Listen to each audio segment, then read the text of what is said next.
एक 5 घर की जिम्मेदारी लेता हूं और उन 5 घर के अवाम को, वहां के रहने वालों को मैं राग़िब करूंगा, उनको मैं कहूंगा जाकर कि मजलिस की कामयाबी के लिए निकल कर वोट डालिए। और अब इंतखाबात जो हैं 13 मई को हैं, 10 तारीख के दिन, 11 तारीख के दिन इंतखाबी मुहिम इख्तिताम को पहुंचेगी। हफ्ते का दिन है, 12 को इतवार है, 13 को पीर है। तो बहुत से लोग अभी से प्रोग्राम बना लिए, अरे मियाँ 3 दिन की छुट्टी मिलती है अपन निकल जाएंगे। ये अजीब और गरीब मामला है। आपको अगर जाना है तो आप 13 के बाद जाओ ना। ये हिंदुस्तान की तारीख का सबसे खतरनाक और अहम पार्लियामेंट का इलेक्शन है। अगर आप बोलेंगे, भाई एक साहब मेरे को बोले कि अरे नहीं असद साहब आप तो जीत रहे, कैसा भी? बोला कैसा मालूम आपको? इल्म गैब है आप कहने, या आप कहने कश्फ करामात जारी हो रहे? नहीं हम दुआ कर रहे। अरे मेरे भाई, तारीख गवाह है कि दुआ के साथ मैदान अमल में आना पड़ता आपको। दुआ कर भाई, यकीनन दुआ बहुत बड़ी चीज है। अगर दुआ पे ही सब हो जाता तो फिर लोग को मेहनत ही नहीं करना पड़ता। यकीनन नेक लोगों की दुआएं हमारी मेहनत में एक रहमत की तरह साबित होती हैं, और मेहनत तो करना है। तो इसीलिए मेरी आपसे गुजारिश है, उन हजरात से भी मेरी गुजारिश है कि हैदराबाद छोड़ के मत जाइए, रहिए, अपनी वोट का इस्तेमाल करिए अपनी जमात की कामयाबी के लिए। बीजेपी अगर खुदा ना खास्ता दोबारा बरसरे इख्तिदार आती है तो आपका यानी मुस्लिम अक़लियत का रिजर्वेशन ख़त्म करेगी।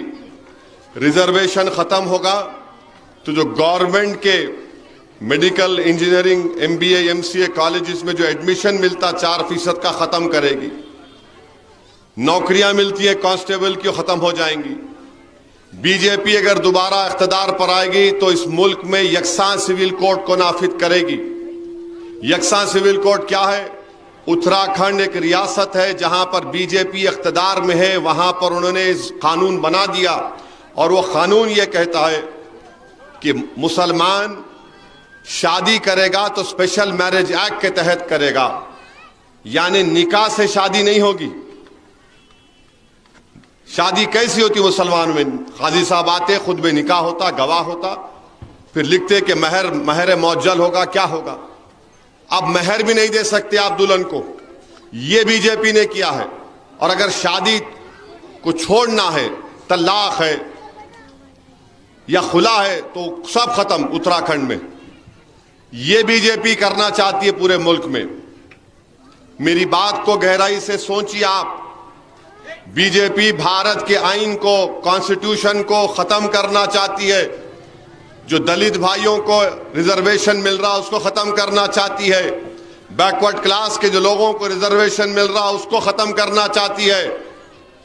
और भारत के आइन में दफा 29 और 30 के तहत अक़लियतों को, जिसमें मुसलमान, ईसाई शामिल है, आपकी तहजीब को बचाने का उसमें प्रोविजन किया गया। आप अपने पसंद के तालीमी इदारे खोल सकते, चाहे मदरसा हो, इंजीनियरिंग, मेडिकल कॉलेज हो, ये सब खत्म कर देना चाहती है बीजेपी। इसीलिए मैं कह रहा हूं CAA का कानून बीजेपी NPR NRC से करना चाह रही है, जोड़कर नाम निकलेगा यहां पर इस जगह का, और किसी एक बल्दिया के ऑफिस में नामों की लिस्ट लगाई जाएगी, और कोई आके बोलेगा कि मुबीन के नाम पर मेरे को इतराज है, तो गवर्नमेंट बोलेंगे मुबीन अब तुम बताओ कि तुम इस मुल्क के शहरी हो या नहीं हो। ये आसाम में हो चुका है, सुप्रीम कोर्ट के हुक्म पर हो चुका है। इसीलिए मेरी आपसे दर्दमंदाना अपील है कि ये मामूली पार्लियामेंट का इलेक्शन नहीं है, ये हमारे मुल्क का एक तारीखी इलेक्शन होने वाला है।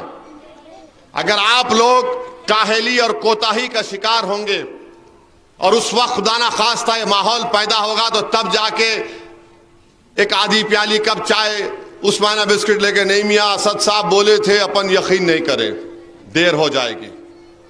अभी से आप एक एक वोट को इस्तेमाल करो ताकि एक बहुत बड़ा पैगाम हम बीजेपी को दे सकें कि हम तुम्हारे इन तमाम फैसलों को मुस्तरद करते हैं। और हिंदुस्तान की पार्लियामेंट में जब इस मुल्क को जमहूरियत दी गई, आजादी मिली, तो हमारे बुजुर्गों ने फैसला किया कि भारत की जमहूरियत शिराकतदारी की जमहूरियत होगी, यानी हर तबके का, फिरके का, मजहब के लोगों की नुमाइंदगी पार्लियामेंट में होगी। आज हमारे मुल्क की लोकसभा में, हमारे वतन में मुसलमानों की आबादी, मुस्लिम अक़लियत की आबादी 14% है। कितने आपके एमपी जीत के आते? 4.5%, सिर्फ 4.5% जीत कर आते। और अगर आप ये समझेगा नहीं भाई जीत तो रहे नु, कौन हराता है इनको, मेरे भाई इंशाल्लाह जीतेंगे, मगर क्या आप कोताही और काहिली के मुजाहरे कर सकेंगे? नहीं करना चाहिए। महाराष्ट्र में 48 लोकसभा की सीटें कितने हैं? 48। ना कांग्रेस ने, ना उद्धव ठाकरे ने, ना शरद पवार ने एक भी मुस्लिम अक़लियत को टिकट नहीं दिया। और कौन टिकट दिया? इम्तियाज जलील मंजलिस से लड़ रहे मौजूदा एमपी जो हैं। अब उठाकर देख लो, मध्य प्रदेश में कांग्रेस ने नहीं दिया, राजस्थान में किसी मुसलमान को नहीं दिया, छत्तीसगढ़ में नहीं दिया। आप बताइए फिर आपकी नुमाइंदगी कौन करेगा फिर? तो इसीलिए ये कोताही और काहली से बेदार होइए और अपने के कोर्ट का इस्तेमाल करिए। और ये आपका इलेक्शन है, कैंडिडेट आप हैं, हिंदुस्तान के मुस्तकबिल का फैसला आप करने वाले हैं। ठहरिए, हिंदुस्तान के मुस्तकबिल का फैसला आप करने वाले हैं। तो मेरी आपसे अदबन गुजारिश है कि 13 मई के दिन सुबह 7 बजे से शाम में 5 बजे तक जो वोट जाके डालना, और जो डाल दिए उनसे गुजारिश है कि लोगों को तरगीब देना, फोन मिलाना, व्हाट्सएप पे कॉल करो, आप अपनी बेटे को बोलो, बहू को बोलो कि भाई जाओ, लोगों को बोलो वोट डालो। ये हिंदुस्तान की तारीख का सबसे नाजुक तरीन पार्लियामेंट का इलेक्शन है, इसीलिए मेरी आपसे गुजारिश है। और आखिरी बात, जो बीजेपी के उम्मीदवार ने जो एक मस्जिद के तरफ तीर का निशाना किया, अब इससे बढ़ के खुदरत आपकी आंख खोलने के लिए और क्या करेगी? खुदरत आपसे कह रही है, ये इनके अज़ाइम है, ये करना चाह रहे हैं। क्या आप वो होने के बाद उठेंगे या पहले से आप बोलेंगे ओ हो अभी से ये हरकत करना चाह रही है बीजेपी मुल्क में? तो मेरी आप तमाम से गुजारिश है, आप अपने के कोर्ट का इस्तेमाल करिए, अपने अफराद खानदान को लेके जाइए और इस मुल्क में नौजवानों का मुकद्दर नरेंद्र मोदी ने बेरोजगारी बना दिया। 400 पार सीट मोदी बोलता है, मगर आज हमारे वतन में पेट्रोल 100 पार हो चुका है, महंगाई आसमानों को छू रही है, गरीब के बच्चे स्कूलों में, प्राइवेट स्कूलों में नहीं पढ़ सक रहे, नौकरियां नहीं है। तो इसीलिए मेरी आपसे गुजारिश है कि मजलिस आपकी जमात है, मजलिस ने तरक्याती काम अंजाम दिए हैं। मजलिस की नुमाइंदगी पर तेलंगाना के टिमरी स्कूल खोले गए, बहादुरपुरा में अंसारी रोड पर एक स्कूल है, चंद्रायन गुट्टे में है, बड़े बड़े स्कूल खोले गए, बस्ती दवाखाने मजलिस की नुमाइंदगी पर खोले गए। यकीनन और भी तरक्याती कामों को अंजाम देना है, मगर ये तो सब अपनी जगह पर है। मगर याद रखिए, जो मैंने शुरुआत में आपसे कहा उस पर जहन लगाइए। हिजाब का मसला है, आपको अंदाजा भी नहीं है कि उत्तर प्रदेश में बीजेपी की सरकार है। ईद की नमाज आप इंटरनेट पर जाकर देखो, बड़े बड़े उलमाए कराम ने बयान दिया कि ईद की नमाज रोड पर नहीं पढ़ेंगे आप, बल्कि मस्जिद में, इस मस्जिद में 2 बार ईद की नमाज होगी, इस मस्जिद में 3 मरतबा होगी। और हैदराबाद में आपकी जमात है मजलिस, और आप तहज्जुद की नमाज रोडों पर पढ़ रहे थे। आप तहज्जुद की नमाज रोडों पर पढ़ रहे थे। क्यों पढ़ रहे थे? क्योंकि आप मुत्तहिद है, आपकी एक आवाज है मजलिस इत्तेहादुल मुस्लिमीन के रूप में। हम सियासी तौर पर यतीम नहीं है जो उत्तर प्रदेश में आज वह अपने आप को बेसहारा और लाचार मानते हैं। तो मेरी आपसे अदबन गुजारिश है, बुजुर्गों से, मेरी इज्जतदार माँ और बहनों से, नौजवानों से, खास तौर से नौजवानों, आपके मुस्तकबिल की लड़ाई मजलिस लड़ रही है। अगर उस दिन आप लोग सोते रहेंगे और वोट नहीं डालेंगे, दोपहर में 1 बजे उठेंगे, छुट्टी है, अब्बा रात में दोस्तों के साथ जरा यहां जाता हूं वहां जाता हूं, आपको सुनिए, आपका काम यह है कि सब आज से जहन बनाइए, बोलते रहिए। मस्जिदों से ऐलान हो रहा है वोट डालो, अब घर में भी बोलिए, एक होकर अपने घर से निकलकर, और जो पोलिंग बूथ को जाएंगे आप सेल फोन लेके नहीं जाएंगे। सेल फोन पोलिंग बूथ में इजाजत नहीं है। सेल फोन लेके गए, प्रिसाइडिंग अफसर बोलता जाइए, आप सेल फोन लेके बाहर रख के आइए। बाहर कहां रखेंगे आप? बाहर रख ही नहीं सकते आप। बाज लोग चिढ़ के चले गए, मैं नहीं डालता वोट, उनके पीछे उनके घर वाले भी चले गए। नुकसान किसका हुआ? आपका हुआ, आपकी पार्टी का हुआ।